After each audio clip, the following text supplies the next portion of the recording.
विरोधी पक्षनेते. अध्यक्ष महोदय, आज ज्या मागण्या संदर्भात तिथे चर्चा होती आहे त्यामध्ये महसूल व वन विभाग मागणी क्रमांक C3. अध्यक्ष महोदय, सातारा जिल्ह्यातील कोयना भागामध्ये अत्यंत दुर्गम अशा कांदा तालुका महाबळेश्वर या गावामध्ये एका उच्च पदस्थ अधिकाऱ्याने 640 एकर जागा खरेदी केली. अध्यक्ष महोदय, अरे कोण नोंद घेत आहे की नाही? ते मंत्री आपसात बोलत आहेत, हे इकडे आमदार बोलत आहेत. जरा लावा ना, मारा ना, बेल मारा ना 2-4 वेळा. काय चाललंय रे? काय अध्यक्ष इकडे जरा शांतता तरी ठेवा. अध्यक्ष महोदय, या अधिकाऱ्याने संगनमत करून स्वस्त दरामध्ये जी 400-640 एकर जागा खरेदी केली. अध्यक्ष महोदय, ही अति संवेदनशील क्षेत्र जे आहे त्या क्षेत्रामध्ये खरेदी केली. कमाल मर्यादापेक्षा अधिक जमिनीची खरेदी या ठिकाणी केली गेली. अध्यक्ष महोदय, आणि या जाणानी बरोबरच उचाट आणि दोडणी गावातही या कायद्याचं उल्लंघन करून शासकीय जमिनीवरील अतिक्रमण काढून त्या जमिनी सुद्धा या अधिकाऱ्याने ताब्यात घेतल्या. वन जमिनीवरून अनधिकृतपणे रस्ते काढलेत. आज महसूल आणि वन विभागाची चर्चा आहे. महसूल वन विभागाचे आणि महसूलचे दोनही मंत्री इथे नाहीत. किमान स्थगित करावं 10 मिनिट. ज्या विभागाच्यावर चर्चा आहे त्या विभागाचे मंत्रीच नाही तर चर्चेला काय अर्थ आहे? अरे पण महसूल महत्वाचा विषय बाळासाहेब, लिहून काय उत्तर? आम्हाला उत्तर मिळालं पाहिजे. महसूल आणि वनमंत्री काही सिंगल खाते आहेत, एक खाते आहेत, हे उपस्थित नाही. मान्य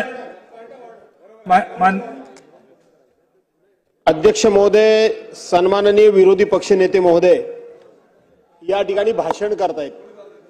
या महाराष्ट्राच्या विधिमंडळाची वर्षानुवर्षाची परंपरा आहे की ज्या वेळेला सभागृहाचे विरोधी पक्षनेते भाषण करतात त्यावेळेला सर्वसाधारणपणे राज्याच्या मुख्यमंत्री महोदयांनी बसलं पाहिजे.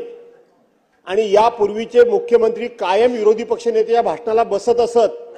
पण मुख्यमंत्री नाही तर किमान 2 उपमुख्यमंत्री आहेत, दोन्हीतले एकही नाही. त्याचबरोबर संबंधित ज्या डिमांडवर या ठिकाणी भाषण विरोधी पक्षनेते करतायत त्या डिमांडचे संबंधित मंत्री सुद्धा ना. अध्यक्ष महोदय, काय चाललंय काय हे? इतक्या सभागृहामध्ये विरोधी पक्षाला तुम्ही जर निग्लेक्ट करत असाल, कशाला चालवता सभागृहात? एक तर संपूर्णपणे नियमबाह्य सभागृह चालतंय, संपूर्ण नियमबाह्य कामकाज चालतंय. आम्ही खाली मान वाहून या ठिकाणी गप्प बसलोय आणि तुम्ही विरोधी पक्षनेते सभागृह अडचण करा. अध्यक्ष महोदय, विरोधी पक्षनेते विरोधी पक्षनेते विखे पाटील साहेब हे परिषदेमध्ये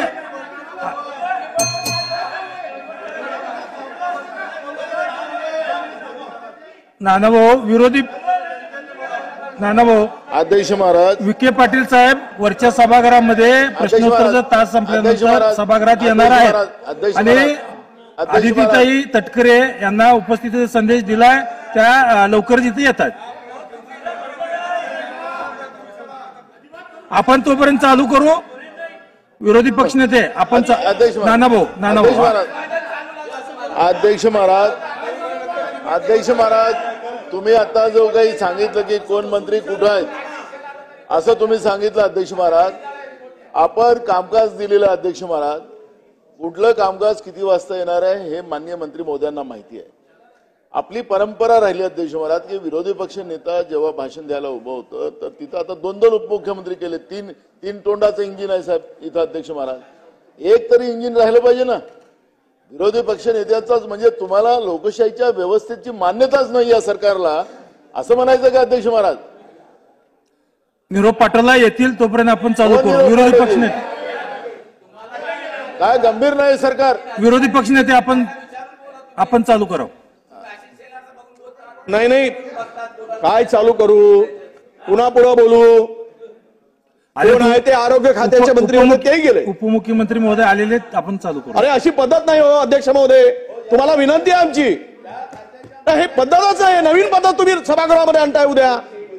किमान त्या खात्यातील यांना कोण थांबवलं होतं? मंत्रिमंडळाचा विस्तार करून राज्यमंत्री करायला पाहिजेत. अनेक बाशिंग बांधून होते, कोट शिवले होते, त्यांना करून टाकायला पाहिजेत.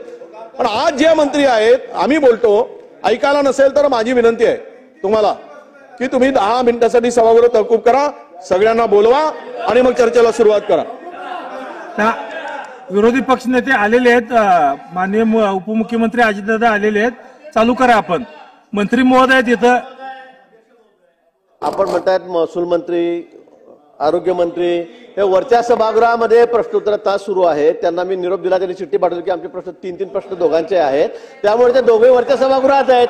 आणि अध्यक्ष महोदय, वडेट्टीवार साहेब आपण, जयंत पाटील आपण, जयंतराव आपण सिनियर सदस्य आहात या सभागृहातले, सिनियर सदस्य आहात. नाना पटोले, आपल्याला कल्पना आहे चर्चा सुरू असताना सामूहिक जबाबदारी असते, त्या खात्याचा मंत्री हजरच असला पाहिजे असं कुठेही नाही. आतापर्यंत भास्करराव आपण म्हणाले की आमचे मुख्यमंत्री हजर राहायचे, उद्धवजी कधी हजर राहिले तो चर्चेच्या वेळेला, असं काही सांगू नका. नाही नाही नाही नाही उद्धवजी मुख्यमंत्री असताना कधी हजर राहिलेत, काहीतरी सांगायचं. जयंत पाटील साहेब, त्यामुळे ही सगळी सभागृहाची सामूहिक जबाबदारी आहे, आपण भाषण सुरू करावं. अध्यक्ष महोदय, आपल्या चार विभागाच्या मागण्या आहेत. सर्व सभासद ज्यावेळी बोलतात त्यावेळी त्या मंत्र्यांनी ऐकलं पाहिजे आणि त्याला उत्तर दिलं पाहिजे. हे एक कोणीतरी मंत्री बसणार आणि उरलेल्यानी उत्तर द्यायचं. एकच सिन्सिअर मंत्री मला दिसतात, ग्रामविकास मंत्री. बाकी महाराष्ट्रात दुसरा एकही सिन्सिअर मंत्री नाही. आणि त्यामुळे महसूल, सार्वजनिक आरोग्य आणि महिला बालविकास या मंत्री महोदयांना आपण अध्यक्ष महोदय बोलवावं आणि कृपा करून ते आल्याशिवाय चर्चा कशी चालू करता येईल आपल्याला. अध्यक्ष महोदय, सन्माननीय विरोधी पक्षाच्या अनेक मान्यवरांनी इथे एक मुद्दा काढलेला आहे. आम्ही पण सभागृहामध्ये अनेक वर्ष काम करणारे सहकारी आहोत. माझी आपल्याला विनंती आहे की आता गिरीश महाजन साहेबांनी सांगितलं तसं 1 वाजता वरचं सभागृह क्वेश्चन आवरचं संपणार आहे. मी इथं स्वतः त्याची नोंद करतोय. जयंतराव पाटलांनी जे सांगितलं की ते नसताना काय, प्रत्येक खात्याच्या त्यांच्या ऑफिसची एक व्यक्ती इथं नोंद घेत असते आणि त्यांनी विचारलेल्या प्रश्नाला रिप्लायमध्ये उत्तर येणार आहे ह्याची खात्री आम्ही देतो. ग्रामविकास खात्याचे मंत्री स्वतः आहेतच आणि शेवटी अर्थसंकल्प मीच मांडलेला आहे. त्याच्यामुळं अनुदान हे जे काही विभाग आहेत ह्या सगळ्याला म्हणजे माझ्या संमतीनं, मुख्यमंत्र्यांच्या संमतीनं झालेलं आहे. त्याच्यावर सामुदायिक जबाबदारी म्हणून आमच्यावर ही जबाबदारी आहे. मी थोडा बाहेर गेलेलो होतो, कुठं गेलेलो होतो ते विरोधी पक्ष नेत्याला माहिती आहे, कारण सुरुवातीच्या मीटिंगमध्ये विरोधी पक्ष नेते पण आमच्याबरोबर होते. मला फक्त तिथं उशीर लागला. तुम्ही तुमचं काम झाल्यानंतर लवकर आला, मला तिथं जरा वेळ लागला. आता आलोय मी. आता 3 वाजेपर्यंत कुठं जात नाही. इथं आता चर्चा सुरू करावी अशी सभागृहाला विनंती. विरोधी पक्ष नेते आपण चालू करावं. जाधव साहेब,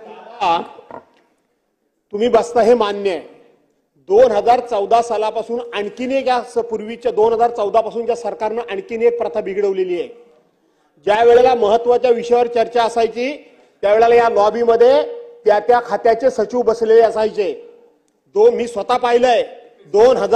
1995 सालापासून मी सभागृहात आहे. 2014 पासून ही प्रथा बिघडली आहे. एकही सचिव बसत नाही. लॉ अँड ऑर्डरची चर्चा असायची त्यावेळेला डीजी बसायचे, मुंबईचे कमिशनर बसायचे. आता मंत्री उत्तर काय देतात की ते चेंबरमध्ये बसून ऐकतात. चेंबरमध्ये बसून हे सगळे अधिकाऱ्यांचे ह्यांनी लाड करून संपूर्ण राज्याचं प्रशासन बिघडवण्याचं काम 2014 पासून सुरू झालंय. हे साफ चुकीचं आहे. संबंधित मंत्री बसत नाहीत, सचिव बसत नाही. कशा करता अधिवेशन हवंय? कुणी दखल घ्यायची? कुणी महाराष्ट्राच्या लोकांची दुःख ऐकायची? अधिकाऱ्यांना दुःख बसून काय चेंबरमध्ये बसून लोकांची दुःख काढतात काय अधिकाऱ्यांना? कशा करता हे लाडवलंय अधिकाऱ्यांना? शासनाने- डोक्यावर बसलेले अधिकारी सगळे या सरकारच्या मुळे, आणि मग ही सुधारणा पण करण्याची गरज आहे अध्यक्ष महोदय. अधिकाऱ्यांनी लॉबीत येऊन बसलं पाहिजे, ऐकलं पाहिजे, लोकांच्या व्यथा समजून घेतल्या पाहिजेत. महाराष्ट्र काय आहे तो इथं बघून घेतला पाहिजे. अधिकाऱ्यांना एवढं लाडवायचं काय कारण आहे? मंत्री महोदय, डीजी झाले, इथे अधिकारी असले, हे अदृश्य असतात. आपण इथे चर्चा करतो, आपण कशाला बघतो त्यांच्याकडे कोण बसलंय? ते नोंद घेतायत, ते नोंद घेतायत, ते आपली नोंद घेतायत. आपण जे जे प्रश्न मांडणार आहोत त्यांना जर उत्तर नाही मिळालं तर आपण प्रश्न विचारा मला परत. राईट ऑफ रिप्लाय आपल्याला आहे परत. पण आपण असं काहीतरी गंभीर काहीतरी चित्र निर्माण करायचं. 14 पासून असं झालं, हे सतत सुरुवातीपासून असं चाललेलं आहे. त्यामुळे मला असं वाटतं की भास्करराव, आपण जो आरोप करताय हा अतिशय चुकीचा आहे. इथे आपल्या प्रश्नाला जर उत्तर नाही मिळालं तर मग आपण म्हणत आम्हाला, पण काही अजून बोलायच्या आधीच आपण कोण लिहिणार आहे, कोण वाचणार आहे, कोण उत्तर देणार आहे, मला वाटतं हे काही योग्य नाही. जयंत पाटील साहेब. अध्यक्ष महोदय, गॅलरीत कोण बसणार याचा आम्ही विषय काढला नाही. सन्माननीय उपमुख्यमंत्री म्हटले की प्रत्येक डिपार्टमेंटचा एक माणूस असतो, म्हणून त्याचा उल्लेख झाला. आमचा आग्रह आहे, शेवटी हे शेवटचं अधिवेशन आहे, शेवटच्या मागण्या आहेत, आणि त्यामुळं अध्यक्ष महोदय, सभागृहात जे सदस्य बोलतात किमान अंदाज तरी येईल मंत्री महोदयांना की काय खरे प्रश्न आहेत. नाही सगळे प्रश्न सोडवले तर ठीक आहे, पण अध्यक्ष महोदय, मंत्री महोदयांनी उपस्थितच राहायचं नाही हे फार चुकीचं आहे. आणि त्यामुळे सभागृह स्थगित करावं 10 मिनिटांसाठी आणि सगळ्या मंत्री महोदयांना बोलवावं. अध्यक्ष महोदय, कितीदा सांगायचं, हे सिनियर सदस्यांना समजत लक्षात येत नाही का? वर प्रश्न उत्तर चालू आहे, त्याला काय अर्थ आहे? विरोधी पक्षनेते आपण चालू